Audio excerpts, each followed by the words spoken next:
Selamat pagi anak-anak remaja, pemuda yang luar biasa.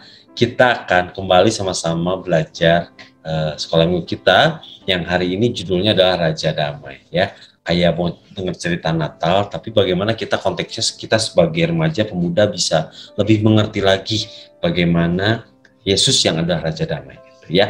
Kita akan mulai dengan doa. Mari kita berdoa teman-teman. Bapak, kami mengucap syukur hari ini kami bisa kembali belajar firman Tuhan, dan kami mohon Tuhan untuk bisa memimpin kami untuk mengerti apa yang Tuhan maksud, apa rencana Tuhan, apa kasih Tuhan buat kami, sehingga membuat kami mengerti bahwa Tuhan sayang buat kami, dan kami pun bisa semakin hari semakin mengenal Tuhan dan rancangan Tuhan buat setiap daripada kami. Kami serahkan waktu ke dalam tangan Tuhan. Dalam nama Tuhan Yesus kami berdoa dan mengucap syukur. Amin.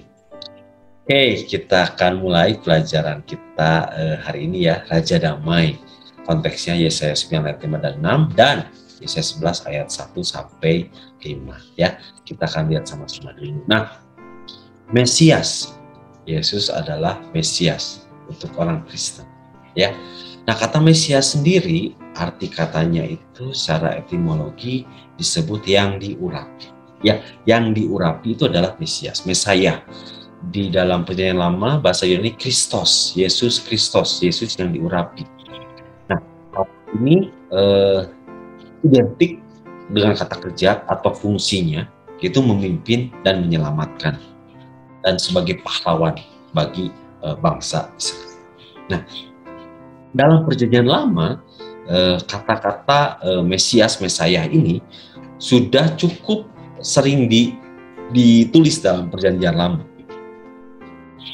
Salah satunya di dalam Imamat pasal 8 ayat 12 ini bicara tentang Musa, yang Musa itu menuangkan minyak urapan itu ke atas kepala Harun dan diurapinya lah dia untuk menguduskan. Musa saat itu mengangkat Harun sebagai imam dan Harun diurapi dengan minyak.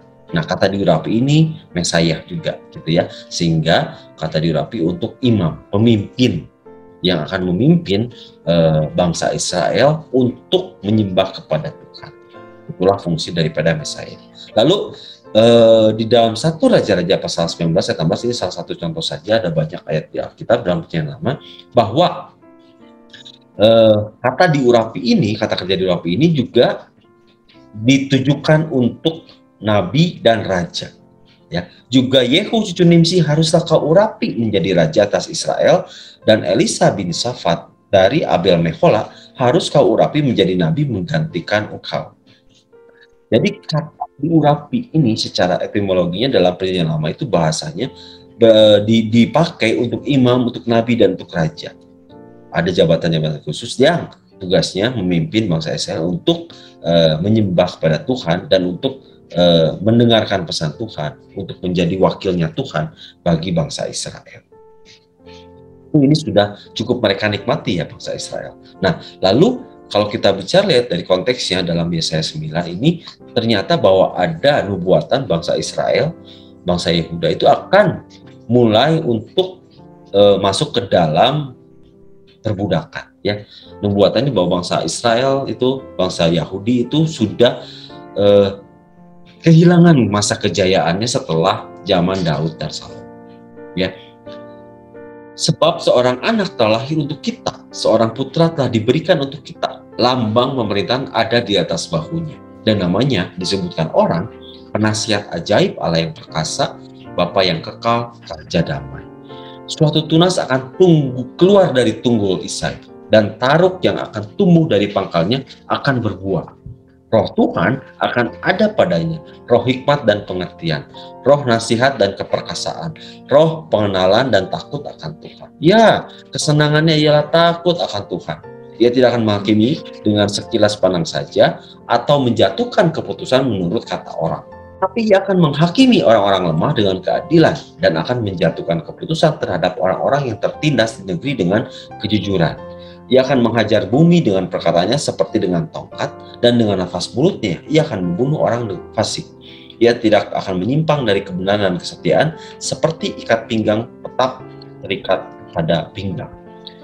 Jadi memang pada waktu itu bangsa Israel sudah cukup istilahnya bahasanya mulai depresi, mulai galau ya, bahwa ternyata mereka yang dulunya adalah bangsa yang besar, bangsa yang dipilih Tuhan, umat kesayangan Tuhan, tiba-tiba diizinkan Tuhan menjadi bangsa yang tergantung kepada bangsa lain, ya, jatuh ke kerajaan Babel, Persia, Asyur gitu.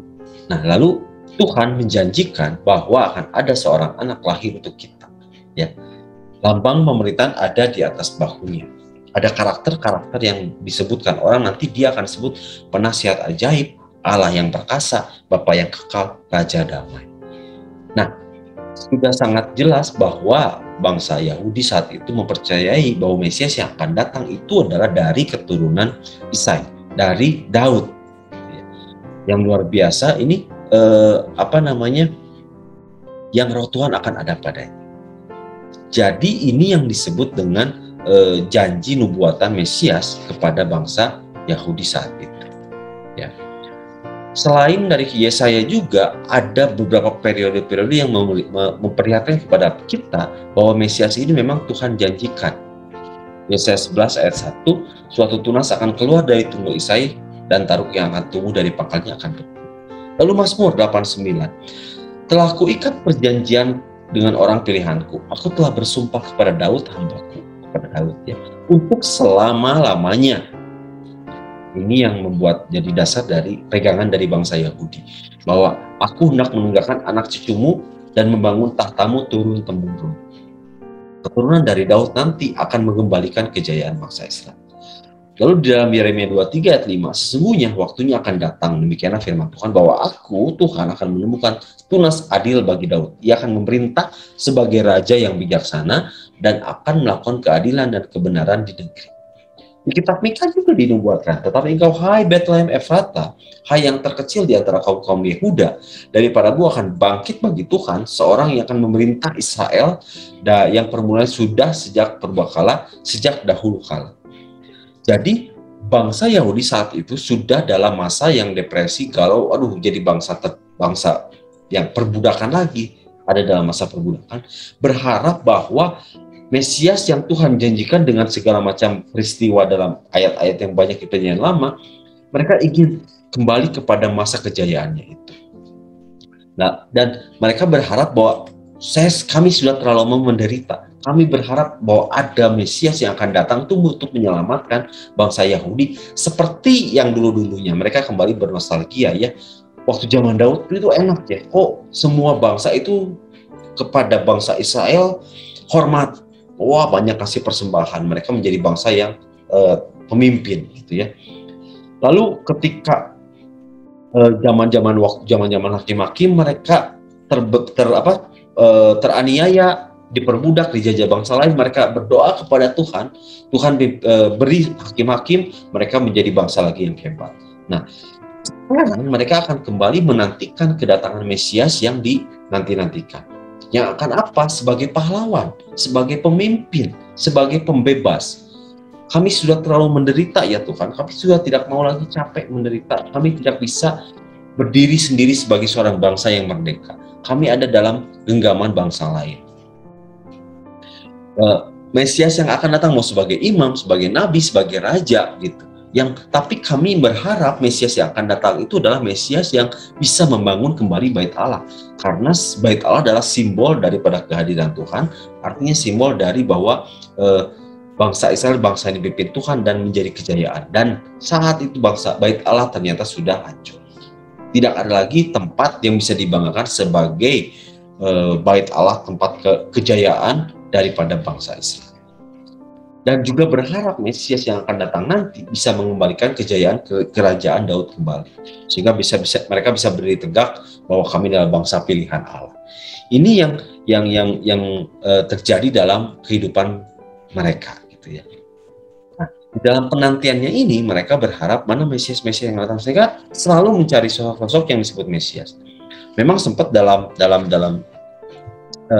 Alkitab itu bahwa ada Ores yang agung gitu ya di zaman Persia, Raja Persia, ketika dia sudah mengalahkan bangsa Israel, tapi dia punya prinsip ya silakan bangsa-bangsa untuk beribadah kepada Allahnya masing-masing. Sehingga mereka mengizinkan bangsa Yahudi membangun kembali bait Allah. Ya, ini ada dalam kitab Daniel. Jadi mereka, wah ini Mesias nih, karena ada fungsi yang tadi sebelumnya kita sudah lihat, membangun kembali bait Allah, membangun kembali simbol kejayaan daripada bangsa Israel. Tapi ternyata gagal. Ya. Lalu ada juga Yudas Makabe. Yudas Makabe ini dia memimpin perang Makabe melawan kerajaan Seleukus. Kenapa dia sempat disebut-sebut Mesias di dalam sejarah bangsa Yahudi? Karena ternyata dia bisa memimpin perang itu ya, menjadi pahlawan, orang yang terdepan ketika bangsa Yahudi dilecehkan, dihina oleh kerajaan ini. Sehingga bangkit kembali bahwa kami tidak mau dihina, kami tidak mau diperbudak, kami tidak mau menjadi bangsa yang lebih rendah. Jadi akhirnya Yudas Makabe ini memimpin bangsa Israel untuk perang melawan kerajaan Seleukus. Dan sempat disebut, oh ini Mesias, karena wah pahlawannya, pemimpin yang bisa membebaskan kami semua. Tapi ternyata gagal juga karena Yudas Makabe akhirnya meninggal. Ya, dan salah satu harapan mereka adalah Mesias yang akan datang, Mesias yang bisa memimpin mereka selama-lamanya untuk mencapai kejayaan dari bangsa Yahudi lagi. Gagal. Lalu juga sempat Simon Bar Kokhba sempat digadang-gadang, wah ini Mesias. Kenapa? Karena dia bisa memimpin perang Yahudi melawan Romawi pada tahun 132 Masehi. Waktu itu kerajaan Romawi mau membangun kuil untuk berhala mereka, untuk dewa-dewa mereka di atas reruntuhan bait Allah. Itu yang membuat bangsa Yahudi marah dan akhirnya mau memberontak. Dan Simon ini sempat menjadi pemimpin perangnya. Sehingga wah ini nih Mesias nih. Mereka berharap banyak kepada Simon Bar Kokhba. Tapi toh akhirnya meninggal juga. Mereka sangat kecewa dan sampai saat ini beberapa bangsa Yahudi yang masih belum percaya kepada Kristen tetap menantikan seorang Mesias yang bisa mengembalikan kejayaan bangsa mereka, bisa membangun kembali bait Allah, bisa mengembalikan kejayaan Daud, karena sering disebut sudah sangat jelas bahwa Mesias adalah dari keturunan Daud, yang bisa menjadi pemimpin pahlawan bagi mereka. Nah, itulah, tapi ternyata gagal karena ini semua mati, gitu ya. Nah, lalu kenapa sih orang Yahudi tidak percaya kepada Yesus? Yesus kan bangkit, tapi mereka tidak mengakui kebangkitan Yesus. Yesus tidak disebut Mesias, apalagi Yesus pada saat itu sempat mengaku disebut oleh bangsa Yahudi sebagai orang yang menghujat Tuhan. Ya. Sangat tidak relevan dengan kepercayaan mereka bahwa Mesias itu adalah imam atau nabi atau raja yang bisa menjadi pemimpin mereka untuk beribadah kepada Tuhan dan menjadi suaranya Tuhan. Kok ini menghujat Tuhan? Menurut sejarah dari bangsa Yahudi, kepercayaan dari bangsa Yahudi yang tidak percaya kepada Tuhan Yesus. Nah, ada hal-hal ternyata yang membuat konteks Mesias ini yang dari bangsa Yahudi ini yang diubah oleh Tuhan Yesus, bahwa kamu bangsa Yahudi salah menerjemahkan, menafsirkan daripada Mesias yang disebut sebagai yang diurapi yang akan menyelamatkan. Ini yang menjadi perbedaan yang sangat mendasar dari Yahudi dan Kristen. Konteks bangsa Yahudi berharap Mesias yang akan datang itu adalah untuk menaklukkan musuh. Musuh bagi bangsa Yahudi itu adalah lawan-lawan dari bangsa Israel, bangsa Babel, bangsa Asyur, bangsa Romawi, gitu ya, Yunani, semua itu yang dianggap untuk melawan Israel itulah adalah disebut musuh. Nah, Yesus datang untuk menjelaskan bahwa musuh terbesar itu bukan manusia. Musuh terbesar adalah iblis yang menjadi penghalang bagi bangsa Israel untuk menyembah kepada Tuhan. Lalu untuk bicara tugasnya, bangsa Yahudi berharap Mesias yang akan datang itu membebaskan mereka menjadi bangsa yang merdeka, keluar daripada perbudakan jasmani. Makanya tadi Yudas Makabe, lalu Simon Bar Kokhba juga sempat disebut Mesias karena wah ini nih yang akan membebaskan kami dari perbudakan dari penjajahan. Tapi Yesus datang untuk bilang bahwa kalian itu bukan harus bebas daripada perbudakan jasmani. Yang lebih penting adalah kalian itu harus bebas daripada perbudakan dosa. Ini yang Yesus ajarkan di dalam Injil, di dalam kitab Perjanjian Baru, dalam masa-masa kehidupan Yesus. Yesus datang untuk memberitakan, untuk mengubah pengajaran-pengajaran yang kurang pas dari bangsa Yahudi bahwa sayalah Mesias. Mesias yang datang itu adalah yang akan membebaskan bangsa Yahudi dan semua umat manusia daripada iblis, musuh terbesar, dan perbudakan dosa. Ya, sehingga Yesus datang bilang bahwa mari kita semua menjadi penjala manusia. 3,5 tahun Yesus melayani untuk bisa mengubah sudut pandang orang-orang Yahudi yang bisa menjadi orang Kristen. Itulah yang disebut menjadi orang Kristen. Dan Yesus mengajarkan ini juga 3,5 tahun kepada 12 muridnya, ya, yang walaupun mungkin sempat goyang dengan segala macam, sempat kan semua pada lari ketika Yesus mati disalib. Ya, aduh, kok ini yang tadinya mungkin mereka juga berharap bahwa ini Mesias yang akan membawa pemimpin mereka untuk melawan kerajaan Romawi pada saat itu. Tapi ternyata toh mati juga. Tapi ketika Yesus bangkit, ketika Yesus memberikan amanat agung, dan jelas mereka melihat bahwa Yesus itu adalah bangkit dan kembali terangkat ke surga dan akan kembali, mereka percaya, sudut pandang mereka berubah. Oh, ini loh Mesias yang sebenarnya. Sudah digenapi firman Tuhan dalam perjanjian lama lewat Tuhan Yesus. Ini yang mengubah sudut pandang daripada Yahudi dan kekristenan, sehingga sudah tidak perlu lagi Mesias yang disebut untuk mengalahkan musuh-musuh jasmani.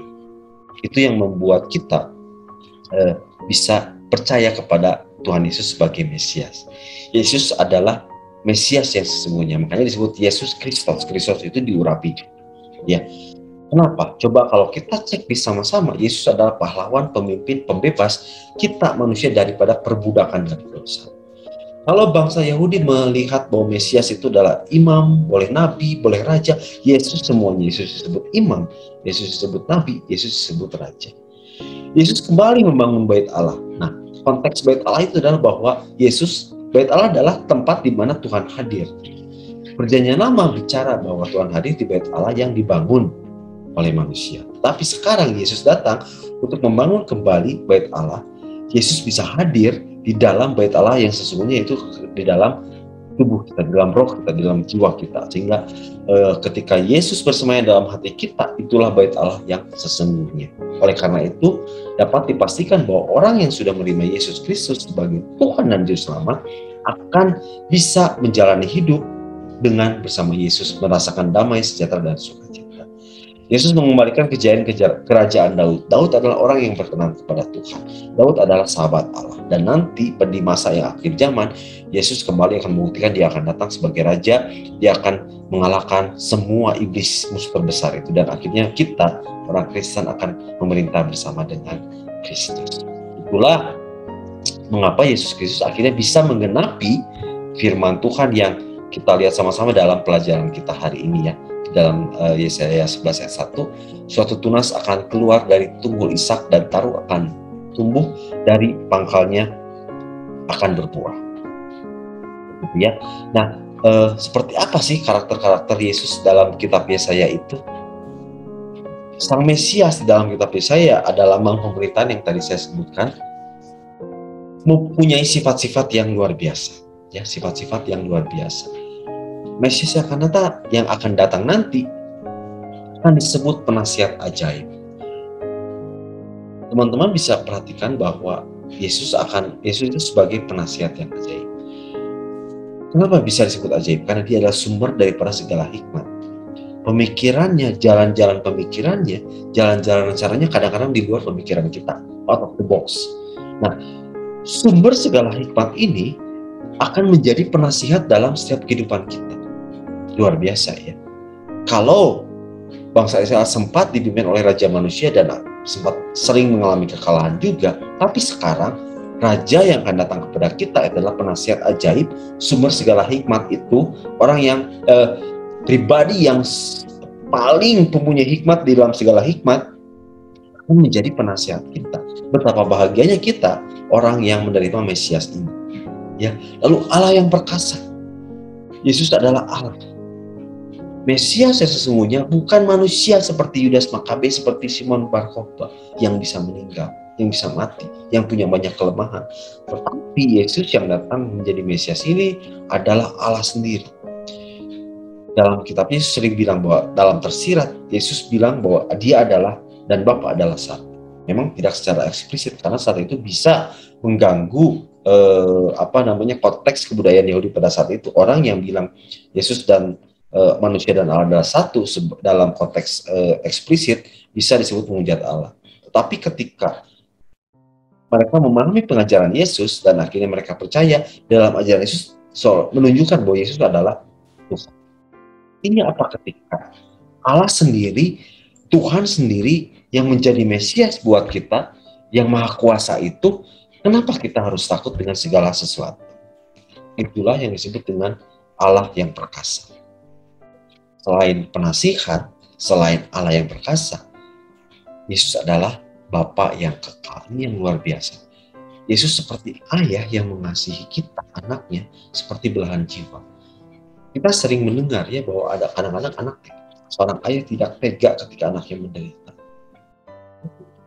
Kalau Mesias di zaman perjanjian lama, tafsiran bangsa Yahudi yang salah, mungkin seperti Yudas Makabe dan sebagainya macamnya, apakah dia bisa menyentuh setiap bangsa Yahudi? Tentu tidak, karena dia manusia.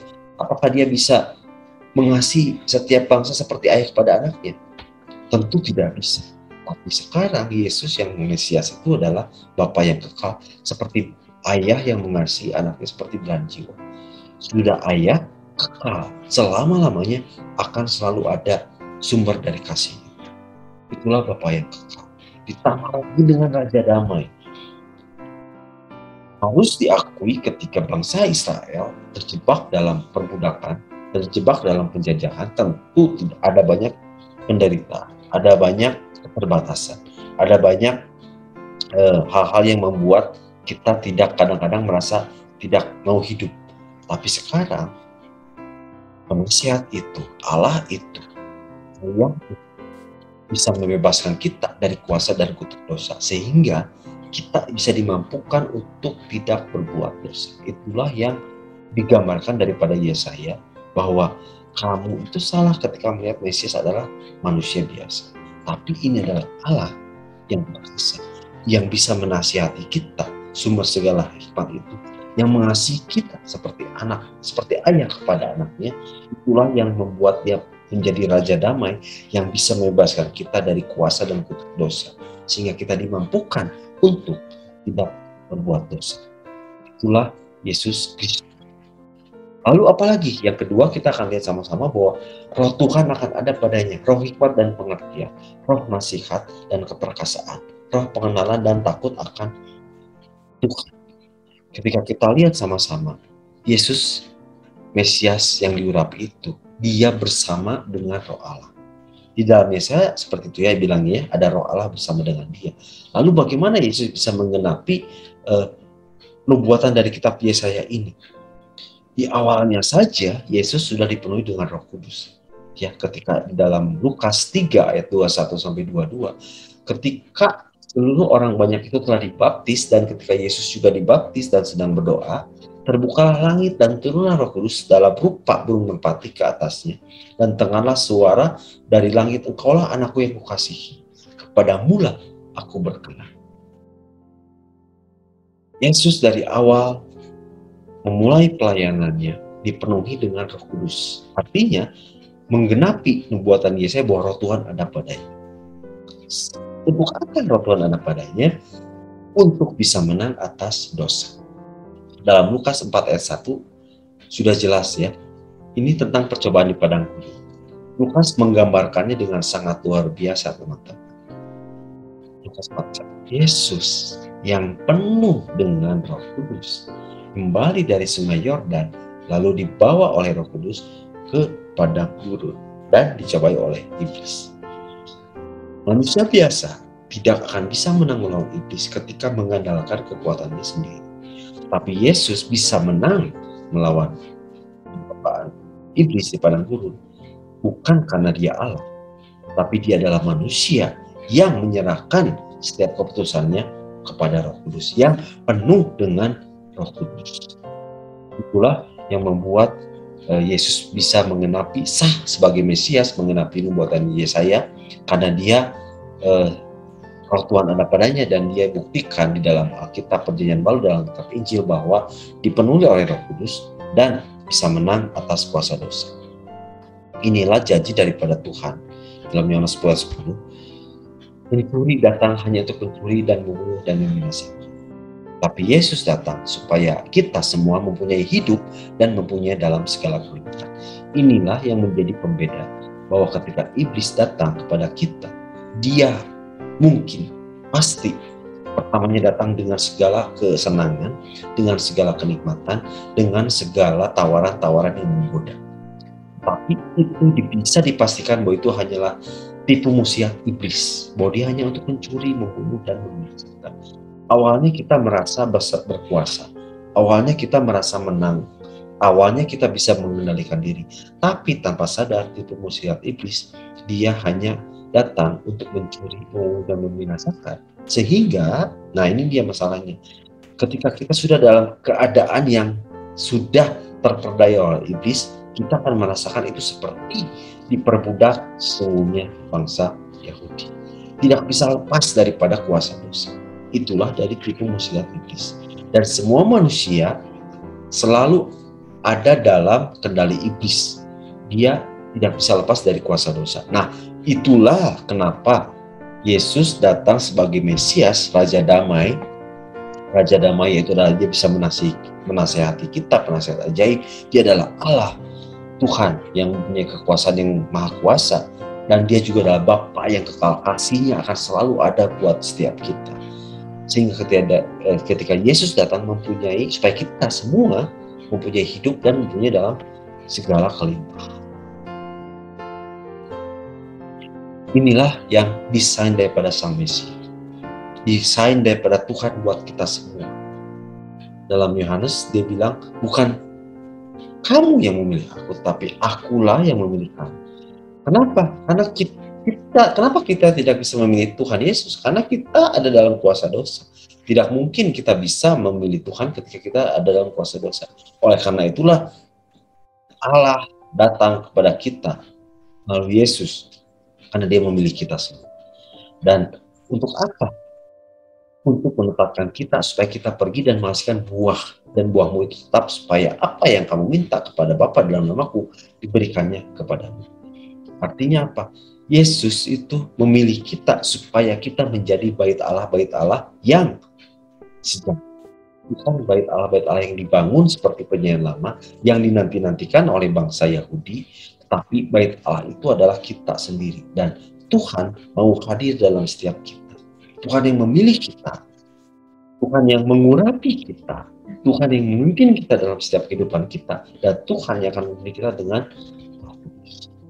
nah, dia sendiri adalah Mesias, dia sendiri diurapi, dia sendiri dipimpin oleh Roh Kudus, dia sendiri dipenuhi oleh Roh Kudus, sehingga kita pun akan mendapatkan pengakuan yang sama, yaitu diurapi oleh Tuhan, dipimpin oleh Tuhan, dan dipenuhi oleh Roh Kudus.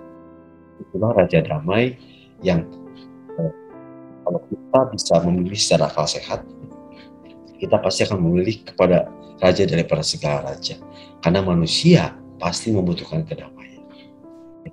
Janji Tuhan bahwa Mesias berasal dari keturunan Daud telah digenapi melalui kedatangan Yesus Kristus. Bahkan Yesus Kristus memiliki sifat-sifat yang memberi jaminan rasa tenang dan tentram. Karena Mesias, Yesus memiliki semua sifat yang dibutuhkan untuk menopang kehidupan orang.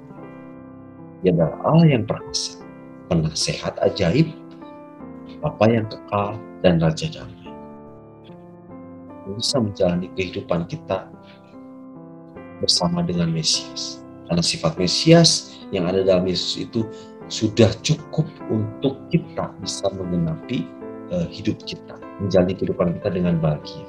Mari teman-teman semua, remaja-remaja, pemuda-pemuda, jangan sia-siakan waktumu. Mari dari sekarang terus berpengalaman untuk mengalami kasih Tuhan Yesus, untuk kita mengalami kemahakuasaannya Tuhan, kemahakuasaannya Allah, untuk kita bisa mengalami nasihat-nasihat yang ajaib daripada Tuhan dalam setiap kehidupan kita ke depan. Untuk kita semakin hari bisa mengalami kasih Bapa itu, Bapa yang tidak pernah habis. Sumber itu tidak pernah habis, sumber kasih itu tidak pernah habis. Kita tidak perlu mencari kasih-kasih daripada di dunia ini yang banyak tipu muslihatnya, banyak semuanya. Tapi ini adalah kasih yang bisa memberikan kita kebahagiaan sejati yang tidak pernah habis, karena dia adalah Bapa yang kekal. Dan terakhir, dia adalah Raja Damai.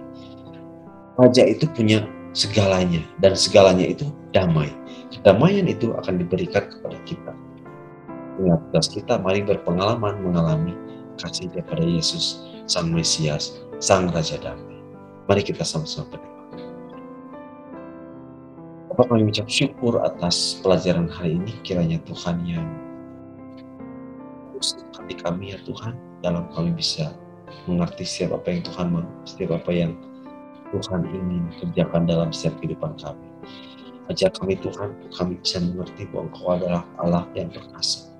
Engkau adalah penasihat yang ajaib. Engkau adalah Bapa yang kekal. Engkau adalah Raja Damai. Terus Tuhan, terima kasih Engkau sudah memilih kami ya Bapa. Sentuh kami terus ya Tuhan, ajar kami ketika kami, meskipun kami masih muda, meskipun kami masih remaja, kami yakin percaya masa depan kami ada dalam tangan Tuhan, masa depan yang penuh harapan, karena kami bersama Sang Mesias, Sang Raja Damai, Allah yang perkasa. Terima kasih dengan Bapa yang kekal. Terima kasih Tuhan Yesus. Dalam nama-Mu kami berdoa dan mengucap syukur. Amin. Amin teman-teman. Selamat pagi, Tuhan Yesus memberkati.